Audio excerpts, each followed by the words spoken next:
Hello, everybody. My name is Mary Matthews. I am a licensed therapist and a Christian transformational coach. And I am passionate about coaching women out of grief and into greatness because God has great things in store for you.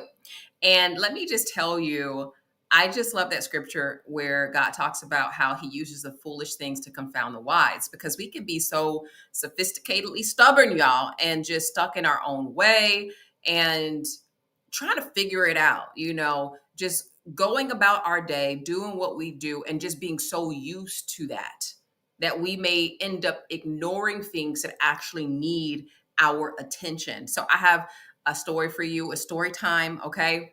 Let me just tell you, I saw one of those big roaches, not the little ones that like just spread everywhere. I promise we have a clean house. We do deep cleanings on the weekends. It gets crazy in here. I got 4 kids, all right, 2 under 5. So it gets messy, but it's not like dirty. Okay. So no judgment zone. All right. But it was one of the big, like, I think they call them American cockroaches or something like that. So I saw it and um, I remember taking my flip flop and hitting it, right? And this is this morning, fresh. This is fresh, okay? Off the press. And I was about to take my 14-year-old to school because she has a test today. I want to make sure she had breakfast at home versus like, rushing when she does get to school.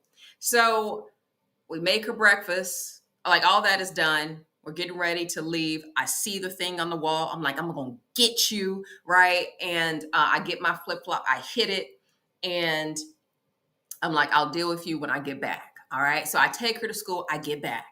And when I get back, I come into the foyer and it smells like that Myers all purpose spray, which we have at home. I'm like, why does it smell like that in here? Not that it's a bad smell, it's a good smell. And then I see my 8-year-old who is also getting ready for school, and she's super animated. I love her. I love just even watching her talk. You know how you just look at your kids, and some of you may not have kids. Maybe you have nieces and nephews. You can relate to this, or your friends' kids. You can relate to this. You have cats or dogs, and you're like, you're so cute. That's how I feel about her. That's how I feel about my kids. And I'm looking at her, and she's like, Mom, with all seriousness, she's like, Mom, I saw a roach and I didn't want, like, it was alive. And I'm thinking in my head, right? Like, I killed that. But she's like, I saw a roach and it was alive. And I grabbed the spray because I didn't want to touch it with a napkin. And I sprayed it and I went to go get a napkin. So she went to go get a napkin. When she went to go get the napkin, the roach was gone, right? So right next to our foyer is the living room. And apparently the roach made its way into the living room where the boys are. So I have 2 boys in there, one that's 1, one that's 3. Okay. Mind you, my mom is in the house, but she's in her room. And she helps us with the kids, but she's asleep. All right. So that being said, I'm like, the story gets worse, y'all. It gets worse. The roach made its way into the living room. And then she said, it was on Jesse. I think you're gonna have to give him a shower. And I was like, did you spray Jesse, Ava? And she was like, no, I didn't spray him, but the roach was on him. And I'm like, how did the roach that I hit with my shoe get on Jesse? Like, how did it even make its way? Because that's at least like, I don't know, 10 feet. How did it make its way over there? Mm. Ooh, y'all. All right. So the spiritual revelation is bubbling in my stomach right now. So it made its way into the living room. So she goes into the living room and I don't know, she gets it off of him, I guess, and then she starts spraying, but then she also gets a shoe because I see a shoe right there, and she killed it. She said she killed it, and she got the napkin and she put it away. Now, initially, I remember some sort of judgmental thoughts, like, or sort of, some feedback that I wanted to give her, like, why did you do it this way? Like, you could have just done it a different way. Like, you could have killed it out there. You could have gotten a shoe out there. And, but I didn't say all of that. I just remember wondering why she used the spray. I said that. I was like, well, why did you use the spray? Even though she had explained it, I still had that question in my head, not because I was really inquisitive, but because in my heart was critical of her process. Okay. Now I caught it. I caught what I was doing. And I was like, hold up. She killed it though. And I said, you know what? I appreciate you. I appreciate you for doing it. I said, good job. Good job. Why am I criticized? Like, why be critical? Right. So once I said good job, y'all, it's like your words carry weight, whether we're being critical, whether we're commending, they carry weight. She captured the words, the good words, right? She captured, because I pivoted, she captured it. And she said, you know what, Mom? I'm proud of myself. It's like, okay. She was like, I'm afraid of those things, but because I love my brothers, and she just talks with her hands. It's like, because I love my brothers, I killed it. And that's when it really hit me. The mystery, the revelation behind the roach that I thought died, that didn't die, it hit me. And I was like, you know what? Yeah, I'm proud of you too. I thank you. Here's the mystery behind it, y'all.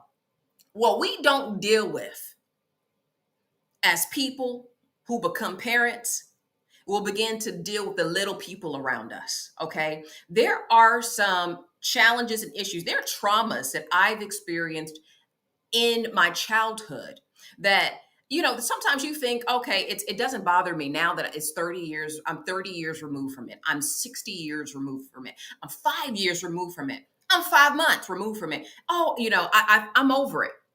But suddenly sometimes you start to talk about it, or you start to be remembered by it, and then there are tears, or it's hard to even to get the words out.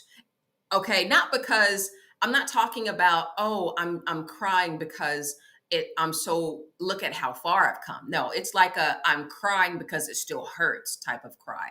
It still hurts to think about, still hurts to talk about, right? And sometimes we think we're over it, or we've even forgiven the slander, the offense, the betrayals, the things that people said, but it's still bottled up on the inside of it, right? On the inside of you. And unless you deal with that thing will continue to deal with you, and it will show up. And sometimes it doesn't mean it's showing up every day. What's in your closet you don't use every single day. You open it maybe once or twice a day, and you may just pick one thing out, right? And you wear that thing for that day. But there are some things that are on the floor on this side or on that side that you've not seen in a long time. And just because you haven't seen it in a long time doesn't mean that it's not still there. Okay. Y'all, here's the thing. Here is the kicker. Because when I really think about it, in all honesty, before I saw that roach and I hit it, right? Because I had ignored it initially. Like, I saw it and then I hit it because I had things to do. I'm like, okay, I got things to do. I got you. I'm gonna deal with you. But even before I decided to deal with it, like, I saw it and like just went and did something else, right? I saw it again, actually. So 2 times I saw it and went and did something else. And then I came back and hit it.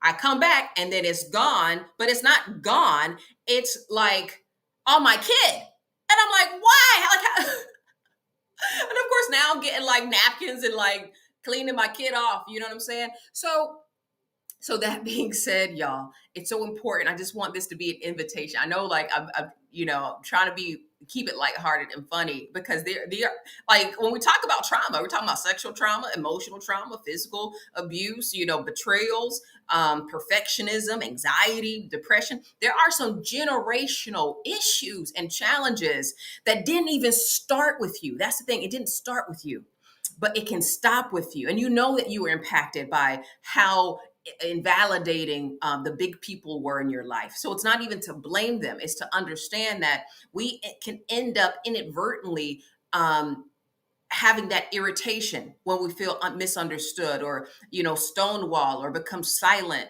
or end up transmitting pain that was never transformed out of us, right? So, y'all, that being said, you are a generational curse breaker. You are meant to establish new patterns when you apply new principles that are going to help you shift out of your pain. And there's a difference even between someone who just cares about you, right? Who you may talk with, or there, or someone you may trauma bond with, because misery does like company and can keep you mediocre and complacent. But there's also a difference between someone who cares and someone who cares enough to help you, and that is also an expert in helping you.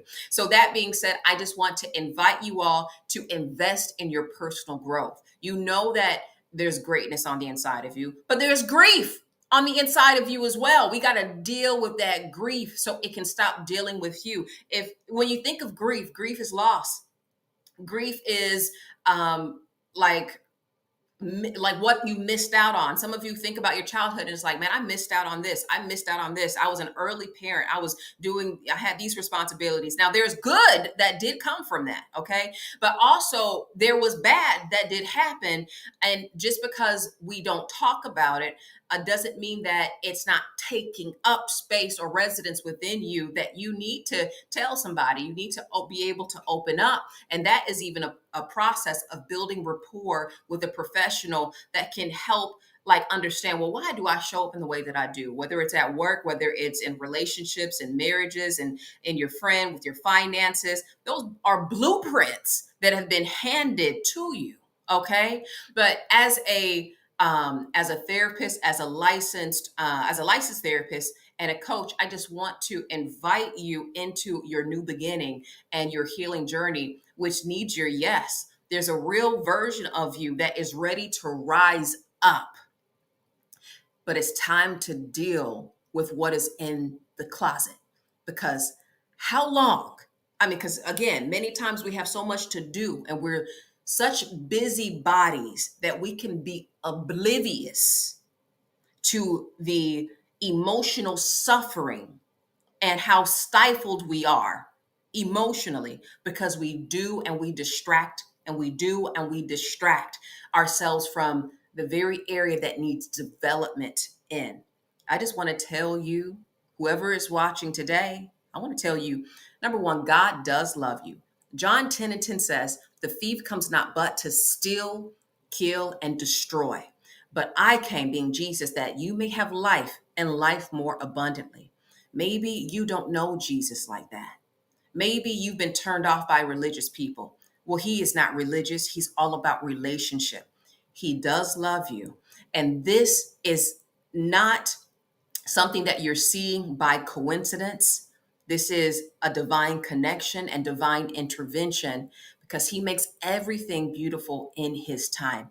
Let me just tell you, it is your time to be made beautiful. It's your time to deal with what's on the inside so you can become all that God has already designed you to be. In your mind and out loud, just say, I am loved, I belong, and I am open to receiving the help that I need.